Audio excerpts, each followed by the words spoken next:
The recent elevation of controversial businessman Kudakwashe Tagwire into ZANU-PF's Central Committee has reignited tensions in the ruling party's simmering succession war, particularly provoking Vice President Constantino Chiwenga, who is widely believed to harbor ambitions to succeed President Emmerson Mnangagwa. Sarabana mashoko bwanyu kwachinzi aiwa Tagwire oprovoka VP Constantino Chiwenga ndopa panoti vo subscribe like on the bell icon.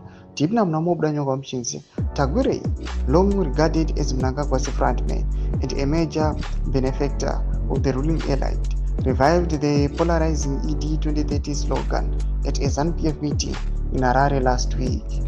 The slogan, which had faded from use, is associated with headlining Mnangagwa loyalists seeking to extend his stay in office beyond the constitutionally mandated limit of 2 terms, effectively blocking Chiwenga's path to the presidency in 2028. Tagwire now joins a growing list of Mnangagwa-aligned figures, including Christopher Mchangwa, Jabulani Sivanda, Mabel Chinomona, Tarina Mavetera, Julai Moyo, and Owen Nure, who have publicly pushed narratives seen as undermining the vice president. Despite the provocations, Chiwenga has maintained a calculated silence, a tactic he has used since tensions with Mnangagwa became public after the 2017 military-assisted coup.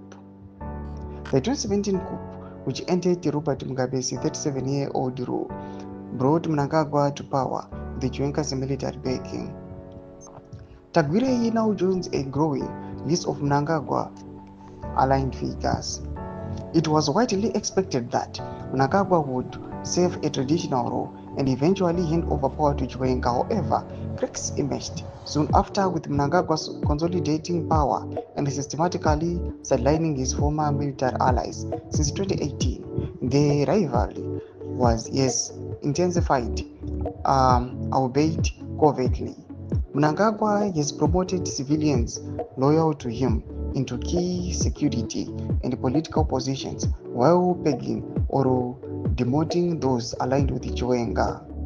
Tagwire's recent co-option into the party as the highest decision-making board outside of Congress was confirmed by Legal Affairs Secretary Patrick Chinamasa, who described the businessman as a dormant but committed ZANU-PF cadre. Doma Shukar Konkon's Iowa, my critics are criticizing Iowa Tagwire's ascension Iowa to ZANU-PF's most decision-making board. Iron Kokons Iowa, Maruga Pangwa Inochivo provoca VP Konzano Chiwenga, to the Mafuro aim to keep Pamsur Pichit for each. In a comment section, made of Furo Enyo, non subscribe or like, chat on the bell icon.